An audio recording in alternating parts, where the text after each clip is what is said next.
It's not what you know, it's who you know. We've all heard this saying. But what if you don't know anyone? What if the thought of networking makes your stomach turn? What if you've tried before and it felt like a complete waste of time? I was exactly where you are now. Today, I'm breaking down the systematic approach that helped me transform from a networking novice to having mentors in my industry. I'll show you how to analyze your current situation, design a strategy, develop your skills, implement your plan, and evaluate your results. Welcome to Wize Up.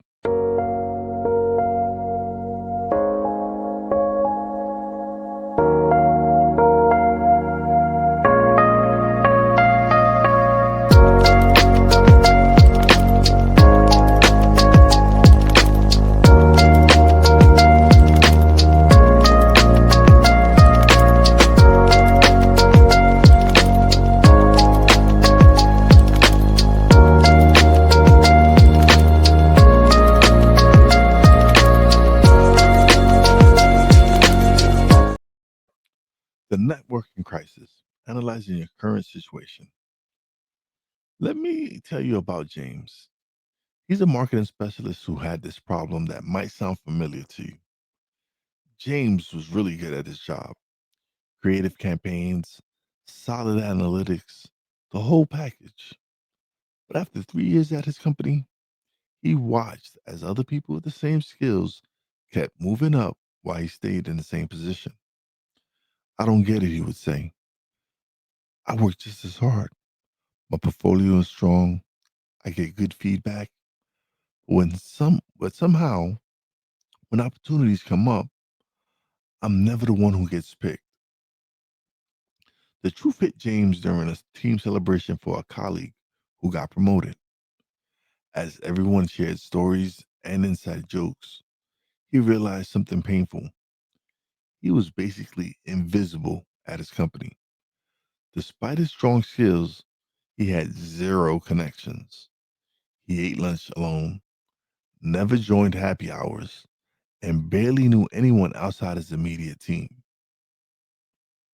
This is the first step to building a network analysis. Before you can fix your networking problem, you need to figure out what's actually wrong. Think of it like going to the doctor. You wouldn't take random medicine without knowing what's making you sick. So let's do a quick self-assessment. Ask yourself, how many professional connections do you have that you could call today if you needed advice or a job lead? 5, 10, more than 20? Be honest. Now think about the quality of those connections. Are they just names in your phone or people who would actually pick up your call? Another question. When was the last time you reached out to someone in your network just to check in? If you're struggling to remember, that's a sign your network might exist on paper, but isn't really active. One tool that helps with this analysis is network mapping. Think of it as drawing a map of your professional relationships.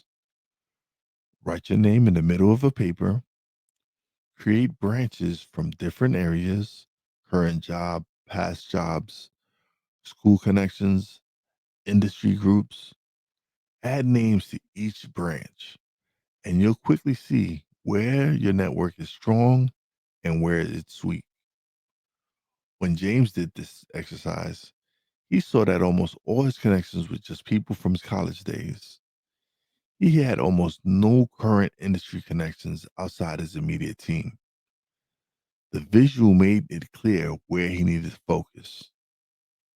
Through my studies, I've noticed three common networking gaps: comfort zone dependency, only talking to people you already know well; digital only connections, having hundreds of LinkedIn contacts but no real relationships; transitional contacts, only reaching out when you need something. James had the first problem. He stayed in his comfort zone and rarely talked to new people at work or industry events. This analysis stage is crucial because it gives you a starting point. You can't get where you want to go without knowing where you are right now. It's like trying to use GPS without your current location. You might have a destination in mind, but without knowing your starting point, every route suggestion becomes meaningless. I know networking often feels uncomfortable. There's pressure when you talk to people you don't know well, but career advancement depends on it. The opportunities, promotions, and interesting projects usually come through people you know and trust you. James started small, saying hello to people in other departments, asking questions in meetings, staying for one drink at happy hour. Within 6 months, his internal network transformed. People knew his name, included him in conversations, and thought of him when opportunities came up. He finally got that promotion he deserved. Your networking your networking gaps might differ from James. Whatever you discover, naming the problem is the first step to solving it. So grab a paper after this video and map your current network. Look for those gaps we've discussed. Be honest about where you're starting from. Once you understand your current situation, you can start building the network you need. Now that we've analyzed the problem, let's design a solution that actually works for you.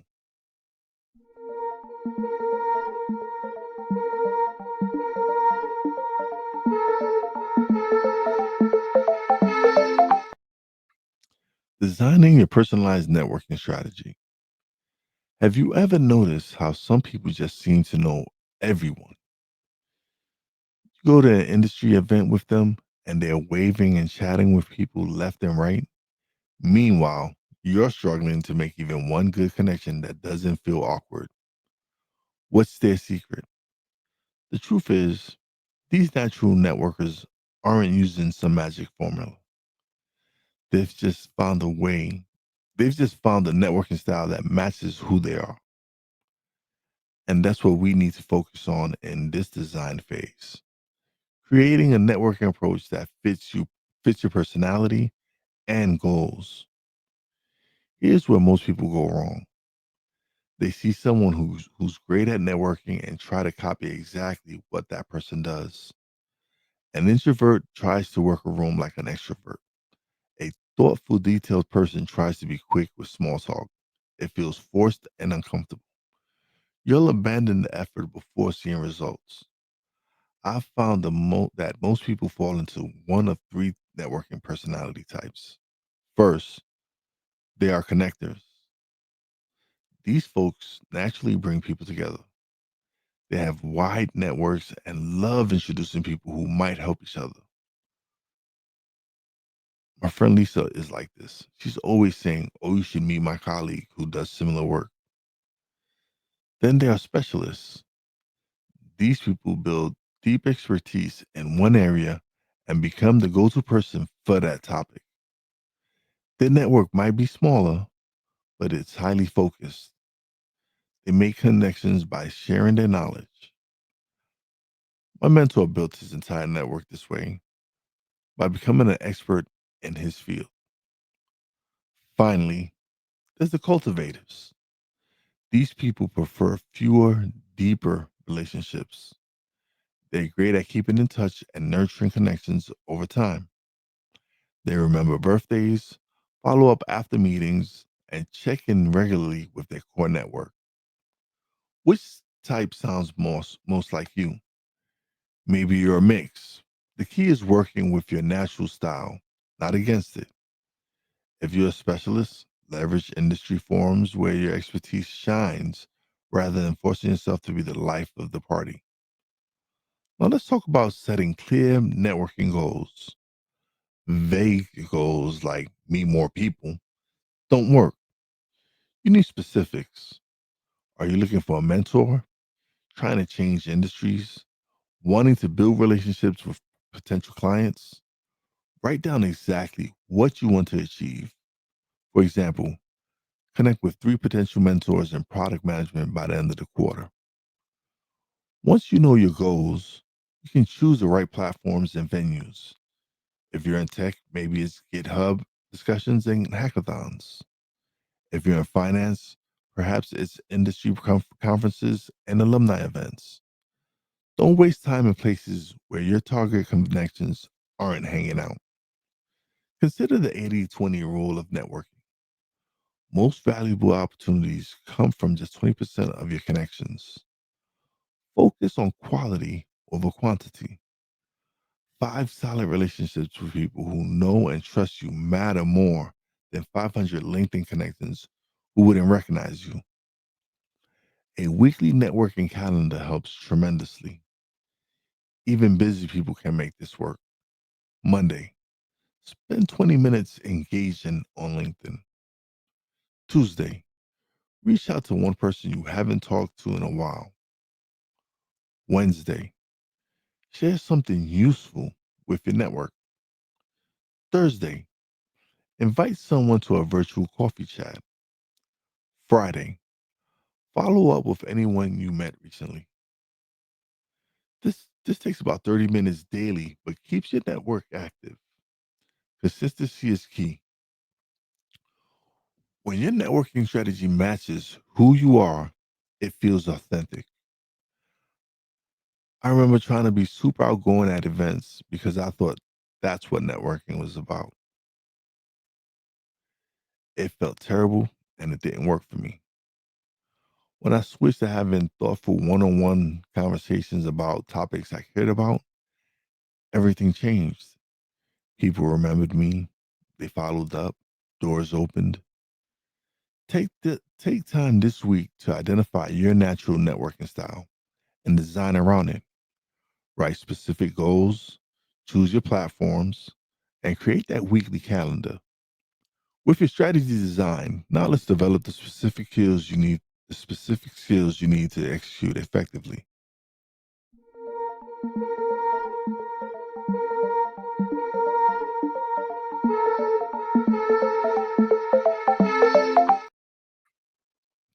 Developing the essential networking toolkit. What if I told you that the difference between awkward networking attempts and meaningful connections comes down to just 3 core skills? I've noticed that the people who build powerful networks all master these same 3 abilities. And the good news, you can learn them too. This is the developmental phase of building your network. We've analyzed where you are and designed a strategy that fits your personality. Now we need to build the specific tools and skills you need to actually make connections happen. Most people struggle with networking because they never take time to develop these fundamental abilities. They know they should network, but they never learn how to do it effectively. It's like knowing you should exercise without ever learning proper form. You'll get frustrated and probably give up. The first essential skill is crafting a compelling elevator pitch. This is a brief 30-second introduction that clearly tells people who you are, what you do, and the value you bring. A good elevator pitch has 3 parts: your professional identity, your unique approach or specialty, and the results you create. For example, I'm a digital marketing specialist who helps small businesses create budget friendly campaigns. My clients typically see their online engagement double within 3 months. This tells you exactly what this person does and the value they offer. Your elevator pitch should sound natural, not rehearsed. Practice it until it flows easily in conversation. Avoid industry jargon that confuses people outside your field. Terms like cross functional optimization don't communicate clear value. The second core skill is strategic questioning. This is how you turn awkward small talk into genuine conversations. Most networking falls flat because people ask boring standard questions that lead nowhere. Ask Open-ended questions that can't be answered with a simple yes or no. Questions like, what challenges have you faced in your industry? Or what emerging trends do you find most exciting? These questions invite the other person to share more details and insights, making the conversation engaging for both of you. The third essential skill is active listening. This means truly focusing on what the other person is saying instead of just waiting for your turn to talk. Active listening is like tuning a radio to the perfect frequency. You catch all the nuances and subtle signals rather than just background noise. To practice active listening, maintain eye contact, pay attention, and respond with relevant questions based on what they've just said. Make the conversation about them first. People remember how you made them feel much more than what you said about yourself. Now, let's talk about value first networking. This means identifying what you can offer before asking for anything. When networking, approach with a given mindset, offer advice, share resources, or make introductions before asking for favors. This builds trust and makes people much more likely to help you later. Early on, I went to conferences and asked everyone I met for job leads. No one followed up. The next year, I focused on connecting people with others who could help them and sharing useful information. The difference was remarkable. People actually reached out to continue the relationship. Want to practice these skills? Try your elevator pitch on a friend and ask for honest feedback. Practice strategic questioning in everyday situations. Work on active listening during family conversations. Can you repeat back the main points of what someone just told you? Another opportunity is online networking. Join industry groups and provide value by answering questions or sharing useful articles.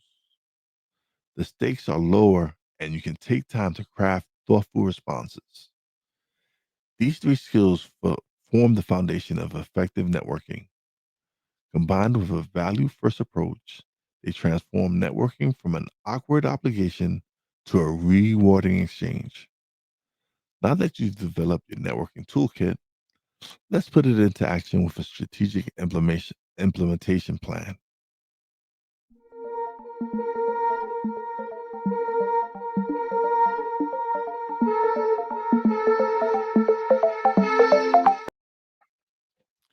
Implementing your network plan with confidence.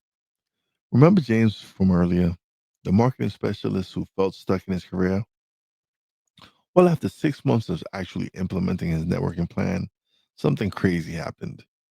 He received three job offers and he didn't even apply for them. People in his network reached out to him directly because they knew his work and wanted him on their teams. So how did he do it?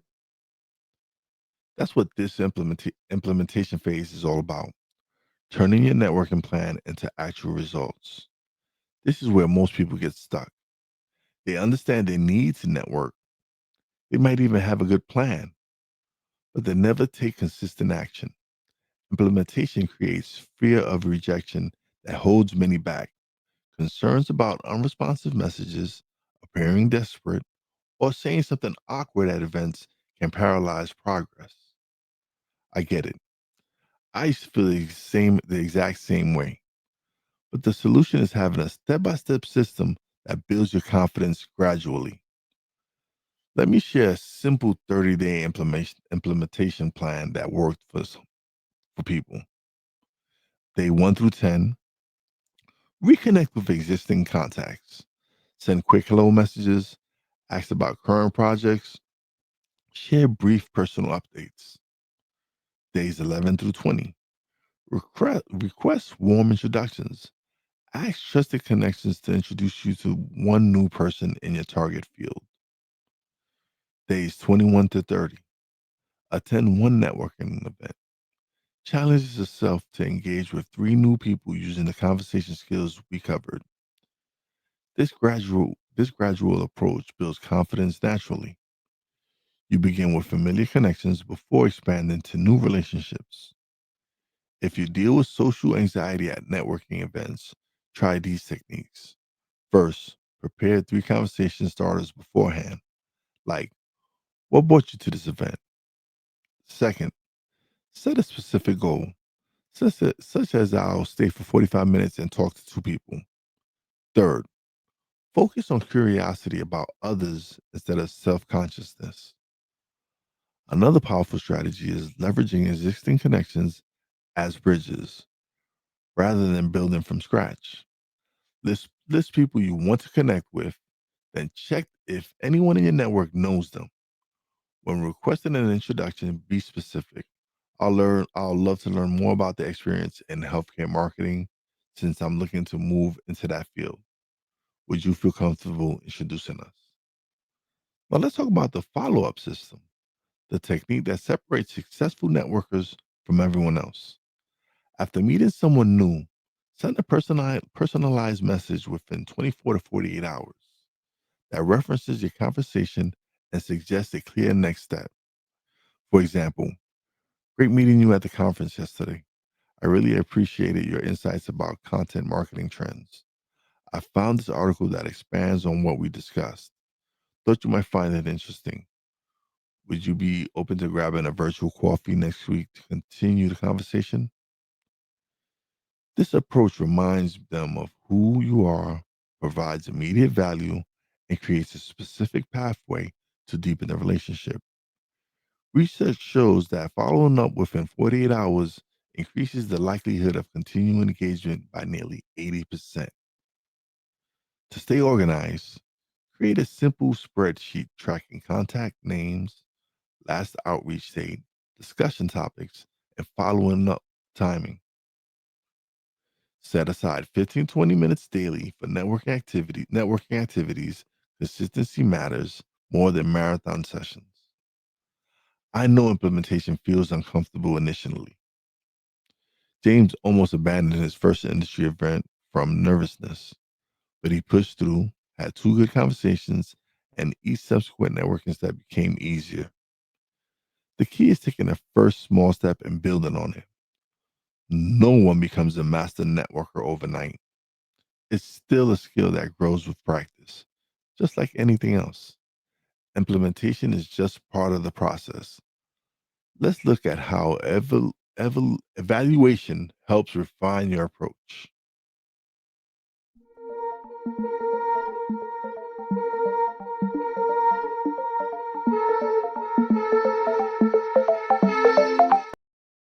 Evaluating and evolving your network approach. What if your networking efforts aren't working? Here's the truth. Even the best networkers constantly refine their approach. It's like trying to hit a moving target. What worked for you last year might not work today as your career changes and grows. Now that you've taken action, it's time to see what's working and refine your strategy. This is where the evaluation part comes in. It helps you figure out what's effective and what needs to change in your networking approach. Think of it like getting a regular checkup for your professional relationships. I've seen many people give up on networking too quickly. They attend one event, don't make meaningful connections, and decide networking doesn't work for them. That's like going to the gym once and expecting to be fit for life. Networking takes time, and you need to measure the right things to track progress. Let's talk about how to actually measure networking success beyond counting LinkedIn connections. First, track relationship depth. How many of your connections would respond if you reached out today? Aim for at least 70% of your core contacts to respond positively. Second, measure knowledge exchange. What valuable information have you gained recently? Third, look at that opportunity flow. Have your connections introduced you to new people or opportunities in the last few months? I recommend conducting a quarterly networking audit. Set aside an hour every 3 months to review your networking activities. Look at who's you've connected with, which relationships have grown stronger, and what tangible benefits have emerged. This ensures your time and energy are being invested wisely.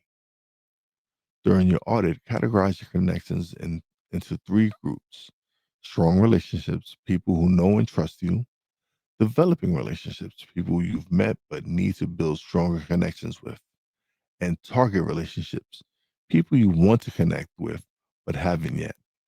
This helps you see gaps and set priorities. Let me tell you about Marcus. Marcus was frustrated with his networking results until he implemented this audit system. He discovered how he was neglecting follow ups after initial meetings. After making simple adjustments to his approach, including sending personalized messages within 48 hours of meeting someone new, his network effectiveness doubled in just 1 quarter. Ask for feedback from people you trust. Reach out to a mentor or close colleague with, how do I come across in personal settings and professional settings? What could I do better when networking? Their insights might surprise you and provide valuable direction for improvement. Common networking pitfalls include only reaching out when you need something and being too general in your efforts. The solutions are straightforward.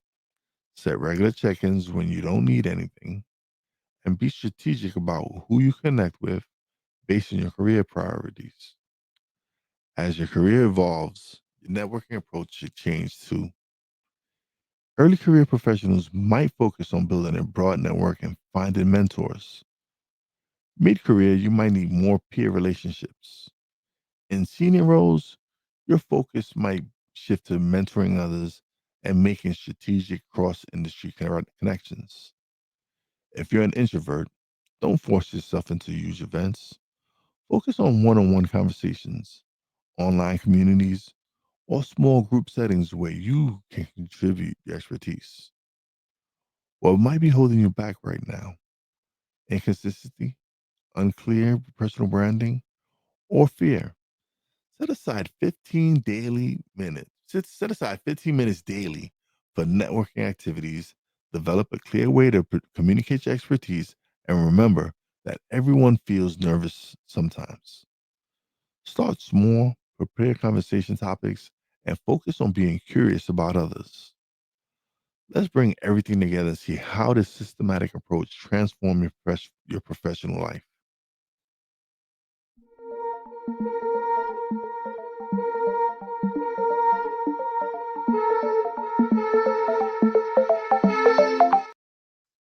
So, what's all this really about? Networking isn't collecting business cards or racking up LinkedIn connections. It's building relationships with people who support your growth while you support theirs. That's it. We've covered turning networking into a strategic process that consistently opens doors. Analyze where you are, design your approach, develop key skills, implement with confidence, and evaluate your results. As a reminder from Marilyn Joyner, networking is about engaging authentically, adding value, and nurturing connections that grow over time. Start with one small step today by analyzing your current network. Are you ready to finally open those doors?